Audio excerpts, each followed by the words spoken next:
Hi ಎಲ್ಲರಿಗೂ ನಮಸ್ತೆ, welcome back to Ramya Manjunath YouTube channel ಅಂತ ಹೇಳ್ತಾ ಗೈಸ್ ನಾನು ಈ ವಿಡಿಯೋನ 2 ಡೇಸ್ ಲೇಟಾಗಿ ಅಪ್ಲೋಡ್ ಮಾಡ್ತಾ ಇದ್ದೀನಿ. ಯಾಕಪ್ಪ ಅಂತಂದರೆ ಸ್ವಲ್ಪ ಬ್ಯುಸಿ ಇದ್ದೆ, ಸೊ ಹಾಗಾಗಿ ಅಪ್ಲೋಡ್ ಮಾಡೋಕ್ಕೆ ನಂಗೆ ಸ್ವಲ್ಪ ಟೈಮೇ ಸಾಕಾಗಲಿಲ್ಲ. ಹಾಗಾಗಿ ಆ್ಯಂಡ್ ಯಾರೆಲ್ಲ ನನ್ನ ಚಾನಲ್ನ ಸಬ್ಸ್ಕ್ರೈಬ್ ಮಾಡ್ಕೊಳ್ದೆ ನೋಡ್ತಿದ್ದೀರಾ, ದಯವಿಟ್ಟು ಸಬ್ಸ್ಕ್ರೈಬ್ ಮಾಡ್ಕೊಳ್ಳಿ ಅಂತ ಹೇಳ್ತಾ ಇವತ್ತು ಮಾರ್ನಿಂಗಿಂದನೇ ವ್ಲಾಗ್ನ ಸ್ಟಾರ್ಟ್ ಮಾಡಿದ್ದೀನಿ. ಬಿಂಬಿ ತಂಗಿ ಯಾವಾಗಲೂ ಈ ಥರ ಅವ್ರಿಗೆ ಸ್ಕೂಲ್ ಯೂನಿಫಾರ್ಮ್ಗೆ ಬದನೇಕಾಯಿ ಜಡೆ ಅಂತ ಕರಿತೀವಿ ನಾವು. ಮುಂಚೆ ಎಲ್ಲ ನಾವು ಹಾಕ್ಸ್ಕೊಂಡು ಹೋಗ್ತಾ ಇದ್ವಿ.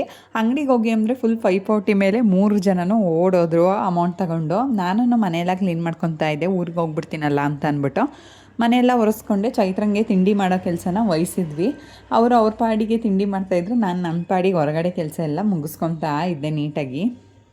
ಆ್ಯಂಡ್ ಈ ವ್ಲಾಗು 2 ಡೇಸ್ ಲೇಟಾಗಿ ವಾಯ್ಸ್ ಓವರ್ ಕೊಡ್ತಾಯಿದ್ದೀನಿ. ಆ್ಯಂಡ್ ತುಂಬ ಬೇಜಾರು ಅನ್ನಿಸ್ತು ಕೆಲವೊಂದು ವಿಷಯದಲ್ಲಿ. ಯಾರಾದರೂ ನನ್ನ ವ್ಲಾಗ್ನ ಕಂಪ್ಲೀಟಾಗಿ ನೋಡ್ತಾ ಇದ್ದರೆ ಅವರಿಗೆ ಖಂಡಿತವಾಗ್ಲೂ ರಿಯಲೈಸ್ ಆಗೇ ಆಗುತ್ತೆ ಈ ವಿಡಿಯೋದಲ್ಲಿ ನಾನು ಯಾರಿಗೆ ಏನು ಹೇಳ್ತಾ ಇದ್ದೀನಿ ಅಂತ ಅಂದ್ಬಿಟ್ಟು.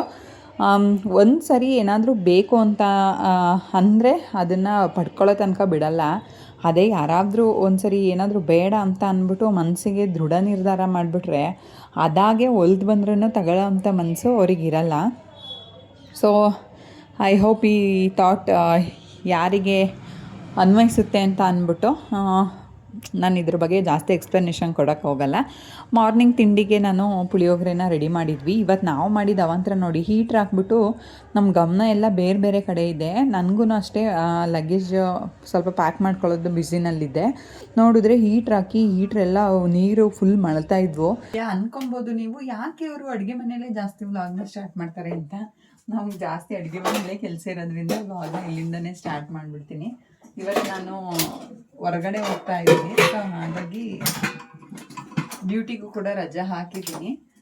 ರೆಡಿ ಆಗಿಬಿಟ್ಟು ಹೊರಟ್ಬಿಡ್ಬೇಕು, ಲೇಟ್ ಆಗುತ್ತೆ. ತುಂಬ ಇಂಪಾರ್ಟೆಂಟ್ ಕೆಲಸ. ಏನು ಕೆಲಸ ಅಂತ ಅಂದ್ಬಿಟ್ಟು ನಾನು ಅಲ್ಲಿ ಹೋದ್ಮೇಲೆ ನಿಮಗೆ ತೋರಿಸ್ತೀನಿ ಏನು ಕೆಲಸದಾಗ ಬಂದಿದ್ದೀನಿ ಅಂತ ಅಂದ್ಬಿಟ್ಟು. ಆ್ಯಂಡ್ ಯಾರೆಲ್ಲ ನನ್ನ ಚಾನಲ್ನ ಇನ್ನೂ ಸಬ್ಸ್ಕ್ರೈಬ್ ಮಾಡ್ಕೊಂಡಿಲ್ಲ ದಯವಿಟ್ಟು ಸಬ್ಸ್ಕ್ರೈಬ್ ಮಾಡ್ಕೊಳ್ಳಿ. ಹಾಗೆ ಈ ವಿಡಿಯೋ ಇಷ್ಟ ಆದರೆ ಲೈಕ್ ಮಾಡಿ, ಶೇರ್ ಮಾಡಿ, ಕಮೆಂಟ್ ಮಾಡಿ ಅಂತ ಹೇಳ್ತಾ ಕೀಪ್ ವಾಚಿಂಗ್ ರಮ್ಯ ಮಂಜುನಾಥ್ ಯೂಟ್ಯೂಬ್ ಚಾನಲ್ ಅಂತ ಹೇಳ್ತಾ ಇವತ್ತು ನಮ್ಮನೆ ಟಿಫನ್ಗೆ ಪುಳಿಯೋಗರೆ ಪ್ರಿಪೇರ್ ಆಗ್ತಾ ಇದೆ. ಆ್ಯಂಡ್ ನಾನು ಸ್ವಲ್ಪ ಹೊರಗಡೆ ಹೋಗ್ಬೇಕಿತ್ತು, ಬಟ್ ಹೋಗೋಕ್ಕಾಗಿಲ್ಲ. ಒಟ್ಟಿಗೆ ಹೋದ್ರಾಯ್ತು ಅಂತ ಅಂದ್ಬಿಟ್ಟು ರೆಡಿ ಆಗ್ತಾ ಇದ್ದೀವಿ, ಬೇಗ ಹೋಗ್ಬಿಟ್ಟು ಅಂತ ಹೇಳ್ತಾ ಅಂದ್ಬಿಟ್ಟು. ನಮಗೂ ಸ್ವಲ್ಪ ಟ್ರಾವೆಲಿಂಗ್ ಮಾಡೋದಲ್ವಾ, ಲೇಟ್ ಆಗಿಬಿಡುತ್ತೆ ಅಂತ. ಆ್ಯಂಡ್ ಚೈತ್ರಂಗೂ ಕೆಲಸ ಇತ್ತು ಅಂತ ಹೊರಟ್ಬಿಟ್ರು. ನಾನು ಈಗ ರೆಡಿ ಆಗಿಬಿಟ್ಟು ಹೊರಟ್ಬಿಡೋಣ ಅಂತ ಅಂದ್ಬಿಟ್ಟು ಹೊರಡ್ತಾ ಇದ್ದೆ. ನಾನು ಇವತ್ತು ವೇರ್ ಮಾಡಿರೋ ಅಂಥ ಟಾಪ್ನ ಟ್ರೆಂಡ್ಸಲ್ಲಿ ಪರ್ಚೇಸ್ ಮಾಡಿದ್ದು ಆಫರಲ್ಲಿದ್ದಾಗ. ಆ್ಯಕ್ಚುಲಿ ನಾನು ಪರ್ಚೇಸ್ ಮಾಡಿದ್ದಲ್ಲ, ನಾನು ಇಷ್ಟಪಟ್ಟೆ ಅಂತ ಅಂದ್ಬಿಟ್ಟು ಅಮ್ಮು ಪರ್ಚೇಸ್ ಮಾಡಿರೋದನ್ನ ನನಗೆ ಕೊಟ್ಟಿದ್ದು. ಯಾಕೆಂದರೆ ನಾನು ಹೋಗೋ ಟೈಮಿಗೆ ಅದು ಆಫರಲ್ಲಿ ಇರಲಿಲ್ಲ ಮತ್ತು ಕಲೆಕ್ಷನ್ಸ್ ಕೂಡ ಇರಲಿಲ್ಲ. ಸೊ ಹಾಗಾಗಿ ಅದನ್ನು ನನಗೆ ಕೊಟ್ಟಳು. ನನಗೆ ತುಂಬ ಖುಷಿ ಆಯಿತು.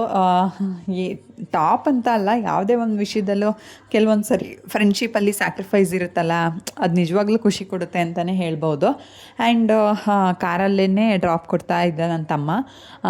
ನಾನು ಮೊಬೈಲ್ ಓಪನ್ ಮಾಡಿದ ತಕ್ಷಣ ಅಂತ ಅಂತಿದ್ದೆ, ವ್ಲಾಗ್ ಸ್ಟಾರ್ಟ್ ಆಯಿತು ಅಂತ ಅಂದ್ಬಿಟ್ಟು. ಬಸ್ಸಲ್ಲಿ ಟ್ರಾವೆಲ್ ಮಾಡ್ತಾ ರಿಷಿ ಅಂತೂ ಫುಲ್ ನಿದ್ದೆಗೆ ಹೋಗ್ಬಿಟ್ಟ. ಬಸ್ಸಲ್ಲಿ ಟ್ರಾವೆಲ್ ಮಾಡೋದು ಒಂಥರ ಈಸಿನೇ, ಬಟ್ ಆದರೆ ತುಂಬ ಕಷ್ಟ ಅಂತ ಅನಿಸುತ್ತೆ. ಅಲ್ಲಲ್ಲಿ ಇಳಿಯೋದು ಹತ್ತೋದು 2-3 ಬಸ್ ಚೇಂಜ್ ಮಾಡಬೇಕು ನಮ್ಮೂರಿಗೆ ಹೋಗೋಕ್ಕಂತೂ. ಅಲ್ಲೇ ನಾನು ಬಸ್ ಸ್ಟಾಪಲ್ಲಿ ಕಾಫಿ ಕುಡಿಯೋಣ ಅಂತ ಇಳಿದೆ.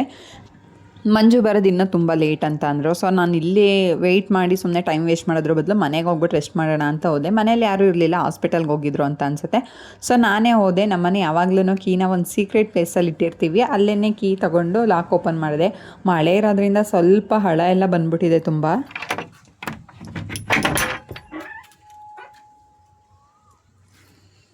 ಯಾರ್ದಿದ್ದು ಮನೆ? ಹಾಂ, ನಿಮ್ಮ ಅಪ್ಪನ ಮನೆನಾ? ನಿಮ್ಮದು? ನಿಮ್ಮದಿಲ್ವಾ? ನನಗೆ ಸ್ವಲ್ಪ ಭಯ ಅಂತಲೇ ಹೇಳ್ಬೋದು. ಮಂಜುವ್ರ ಮನೆ ಒಬ್ಬೊಬ್ಬರೇ ಇರೋಕ್ಕೆ ನನಗಂತೂ ಭಯ ಆಗುತ್ತೆ. ಯಾರಾದರೂ ಇದ್ದರೆ ಮಾತ್ರ ಇರ್ತೀನಿ.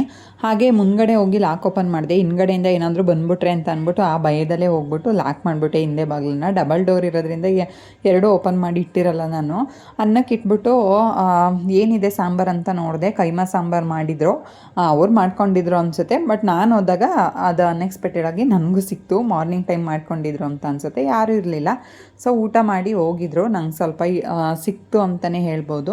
ಆ್ಯಂಡ್ ಚೆನ್ನಾಗಿತ್ತು. ಬಟ್ ನಾನು ಜಾಸ್ತಿ ಚಿಕನ್ನು ತಿನ್ನಲ್ವಲ್ಲ, ಸೊ ಹಾಗಾಗಿ ತುಂಬ ಏನು ಟ್ರೈ ಮಾಡೋಕ್ಕಂತೂ ಹೋಗಲಿಲ್ಲ.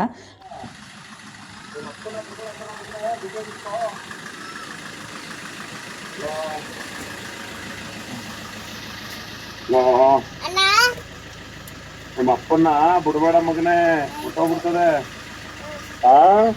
ಹೋಗಕ್ ಬಿಡ್ದಂಗೆ ಜೊತೆಲೇ ಇರು, ಸರಿಯಾ? ಹುಷಾರು ಹುಷಾರು ಅಪ್ಪ. ಸರಿ ನಡಿ. ಸರಿ.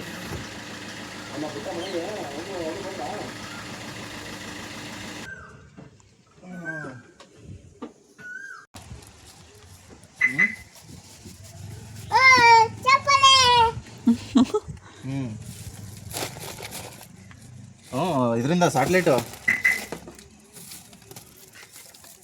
ಅಂತೀನಿ ಇದರಿಂದ. ಹಾಂ ಹ್ಞೂನಪ್ಪ ಕೆಂಗೇರಿ. ಅಯ್ಯಪ್ಪ, ಗಾಡಿ ಏನು ಈ ಥರ ಆಗ್ಬಿಟ್ಟೈತೆ.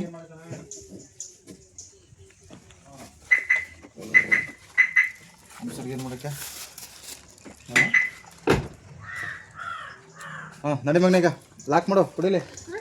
ಲಾಕ್ ಮಾಡು ಕುಡಿ, ಹೇಳ್ದೆ ಊಟ ಮಾಡೋಣ ಅಂತ. ಇಲ್ಲೇ ಹಿಂದೆನೇ ತೆಗ್ದಿದ್ದೀನಿ, ಬನ್ನಿ. ತೆಗ್ದಿದ್ಯಾ? ನಡಿ ಮಗನೇ. ತುಂಬ ಸ್ಟ್ರೆಸ್ ಇದ್ದಿದ್ದರಿಂದ ಅವರು ನಮ್ಮ ಜೊತೆ ಟೈಮ್ ಸ್ಪೆಂಡ್ ಮಾಡೋಕ್ಕೆ ಆಗಲಿಲ್ಲ. ಬಂದೆಲ್ಲನೂ ಇಟ್ಟರು. ನಮ್ಮ ರಿಷಿ ಅಂತೂ ತುಂಬ ಖುಷಿ ಪಟ್ಬಿಟ್ಟ. ಅವನಿಗೆ ತಿಂಡಿ ತಂದಿದ್ದಾರೆ ಅನ್ನೋದಕ್ಕಿಂತ ಅವ್ರ ಅಪ್ಪ ಬಂದಿದ್ದಾರೆ ಅನ್ನೋದೇ ತುಂಬ ದೊಡ್ಡ ಖುಷಿ ಅಂತಲೇ ಹೇಳ್ಬೋದು. ಆ್ಯಂಡ್ ಈ ಫ್ರೂಟ್ ನಾನು ಹೊಳೆನರಸೀಪುರದಲ್ಲಿ ನೋಡಿದ್ದೆ. KG ತುಂಬ ಕಾಸ್ಟ್ಲಿ, 270 290 ರುಪೀಸು. ಮಂಜು ಬೆಂಗಳೂರಿಂದ ಬರಬೇಕಾದ್ರೇ 1 kgನ ತೊಗೊಬಂದ್ಬಿಟ್ಟಿದ್ರು. ತುಂಬ ಫ್ರೂಟ್ಸ್ಗಳೆಲ್ಲ ತೊಗೊಬಂದಿದ್ರು. ನಾನೇ ಹೇಳಿದ್ದೆ ತೊಗೊಂಬರೋಕ್ಕೆ. ಸೊ ಅಪ್ಪ ಮಗ ಏನೇನೋ ಮಾತಾಡ್ಕೊತಾ ಇದ್ರು. ಮಂಜು ಸ್ವಲ್ಪ ಫೋನಲ್ಲೂ ಬ್ಯುಸಿ ಇದ್ದರು. ಫುಲ್ ನಿದ್ದೆಗೆ ಹೋಗ್ಬಿಟ್ರು. ಅವರು ಇನ್ನೇನು ಕೆಲಸನೂ ಮಾಡಲಿಲ್ಲ. ಫ್ರೆಶ್ ಅಪ್ ಆಗಿ ಊಟ ಮಾಡಿ ನೈಟು ಬೀನ್ಸ್ ಪಲ್ಯ ಮತ್ತು ಒಳ್ಳೆ ಅಡುಗೆನ ರೆಡಿ ಮಾಡಿದ್ರು ಅವರಮ್ಮನೇ ಬಂದು. ಬಟ್ ಎಷ್ಟೇ ಎಬ್ಬಿಸಿದ್ರೂ ಎದ್ದೊಳ್ಳೇ ಇಲ್ಲ ಊಟಕ್ಕೆ. ಫುಲ್ ನಿದ್ದೆ, 2 days ನಿದ್ದೆ ಮಾಡಿರಲಿಲ್ವಂತೆ ಅವರು ಗಾಡಿ ಓಡಿಸ್ಬಿಟ್ಟು. ಸೊ ಹಾಗಾಗಿ ನನಗೂ ಎಬ್ಬಿಸಿ ಸಾಕಾಗೋಯ್ತು. ಸೊ ಎದ್ದೊಳ್ಳಿಲ್ಲ ಅಂತ ಅಂದ್ಬಿಟ್ಟು ಅವ್ರನ್ನ ಬಿಟ್ಬಿಟ್ಟು ನಾನು ಊಟನ ಸ್ಟಾರ್ಟ್ ಮಾಡ್ಕೊಬಿಟ್ಟೆ. ಇವತ್ತು ನಂಗೆ ಊಟದ ಮೆನು ಬಂದು ಈ ಥರ ಇತ್ತು. ಸ್ವಲ್ಪ ಕ್ಯಾರೆಟು ಮತ್ತು ಸೌತೆಕಾಯಿ ತಗೊಂಡಿದ್ದೆ. ಮತ್ತು ಮನೇಲಿ ನುಗ್ಗೆಕಾಯಿ ಸಾಂಬಾರು ಮಾಡಿದರು. ಹಾಗೆ ಬೀನ್ಸ್ ಪಲ್ಯ ಕೂಡ ಮಾಡಿದರು. ಬೀನ್ಸ್ ಅಲ್ಲೇ ಮನೆ ಸುತ್ತ ಹಾಕಿದ್ದಾರೆ, ಅದನ್ನೇ ಪಲ್ಯ ಮಾಡಿದರು. ನಮ್ಮ ರಿಷಿ ಒಂದೊಂದು ತಗೊಳ್ಳೋದು, ಅರ್ಧ ತಿನ್ನೋದು, ಮತ್ತು ನಮ್ಮ ತಟ್ಟೆಗೆ ಹಾಕ್ಬಿಟ್ಟು ಹೋಗೋದು, ಈ ಥರ ಮಾಡ್ತಾ ಇದ್ದ. ನನಗಂತೂ ಊಟ ತುಂಬ ಇಷ್ಟ ಆಯಿತು. ಮಂಜು ಅಂತೂ ಊಟ ಮಾಡಲೇ ಇಲ್ಲ. ಊಟ ಎಲ್ಲ ಮುಗಿಸಿ ಸ್ವಲ್ಪ ವಾಕ್ ಮಾಡ್ಕೊಂಬರೋಣ ಅಂತ ಹೋಗ್ತಾ ಇದ್ದೆ. ನನ್ನ ಮಗ ನಾನು ಹಿಂದೆನೇ ಬರ್ತಾಯಿದ್ದ. ಬೇಡಪ್ಪ ಮನೆ ಒಳಗಡೆ ಇರು ಅಂತ ಹೇಳ್ಬಿಟ್ಟು ಬಿಟ್ಟರೆ ಲಾಸ್ಟಿಗೆ ಅವ್ರ ಅಜ್ಜಿ ಫೋನ್ ಎತ್ಕೊಂಡು ವೀಡಿಯೋ ಮಾಡ್ತಾ ಇದ್ದ. ನೋಡಿ ಬಟ್ಟೆ ನೆನೆಸಿಟ್ಟಿದ್ದೀನಿ, 2 ಟಬ್ ಬಟ್ಟೆ ಇದೆ. ಕಾರ್ ಪಾರ್ಕಿಂಗ್ ಮಾಡಿದ್ರು, ಹಿಂದೆ ಲೈಟ್ ಆಫ್ ಮಾಡಿರಲಿಲ್ಲ. ಸೊ ಹಾಗೆ ಆಫ್ ಮಾಡೋಣ ಅಂತ ಹಿಂದ್ಗಡೆ ಬಂದೆ. ಇಲ್ಲಂತೂ ವಾಕ್ ಮಾಡೋಕ್ಕೆ ಭಯನೇ ಅಂತ ಅನಿಸುತ್ತೆ. ನಮ್ಮೂರ ಥರ ಅಲ್ಲ, ತುಂಬ ಜನಗಳು ಹೊರಗಡೆ ಓಡಾಡೋದು ಕಡಿಮೆ ಅಂತಲೇ ಹೇಳ್ಬೋದು. ಆ್ಯಂಡ್ ನೋಡಿದ್ರಲ್ಲ ನನ್ನ ಈ ದಿನದ ವ್ಲಾಗ್ ಹೇಗಿತ್ತು ಅಂತ ಅಂದ್ಬಿಟ್ಟು. ಕೀಪ್ ವಾಚಿಂಗ್ ರಮ್ಯ ಮಂಜುನಾಥ್ ಯೂಟ್ಯೂಬ್ ಚಾನಲ್. ನಿಮ್ಮ ಸಪೋರ್ಟ್ ಯಾವಾಗಲೂ ನನ್ನ ಮೇಲೆ ಹೀಗೆ ಇರಲಿ ಅಂತ ಈ ವ್ಲಾಗ್ನ ಇಲ್ಲಿಗೆ ಎಂಡ್ ಮಾಡ್ತಾಯಿದ್ದೀನಿ ನಿಮ್ಮ ಗೈಸ್. ಮತ್ತು ಇನ್ನೊಂದು ವ್ಲಾಗ್ ಜೊತೆ ನಾನು ಖಂಡಿತವಾಗ್ಲೂ ನಿಮ್ಗೆ ಸಿಗ್ತೀನಿ ಅಂತ ಹೇಳ್ತಾ. ಆ್ಯಂಡ್ ಈ ವಿಡಿಯೋದಲ್ಲಿ ನಾನು ನಿಮ್ಗೆ ಹೇಳೋದೇನೆಂದರೆ, ಆ 2 days ವ್ಲಾಗ್ನ ನಾನು ಯಾಕೆ ಅಪ್ಲೋಡ್ ಮಾಡಿಲ್ಲ ಅಂತ ಅಂದ್ಬಿಟ್ಟು ನೆಕ್ಸ್ಟ್ ಡೇ ನಾನು ನಿಮ್ಮ ಜೊತೆ ಶೇರ್ ಮಾಡ್ತೀನಿ. ದಯವಿಟ್ಟು ಹೀಗೆ ಸಪೋರ್ಟ್ ಮಾಡಿ. ಹಾಗೆ ಯಾರೆಲ್ಲ ನನ್ನ ವೀಡಿಯೋನ ಹಾಗೆ ನೋಡ್ತಾ ಇದ್ದೀರಾ, ದಯವಿಟ್ಟು ಸಬ್ಸ್ಕ್ರೈಬ್ ಮಾಡ್ಕೊಳ್ಳಿ ಅಂತ ಹೇಳ್ತಾ ವ್ಲಾಗ್ನ ಎಂಡ್ ಮಾಡ್ತಾಯಿದ್ದೀನಿ. Love you all, bye bye.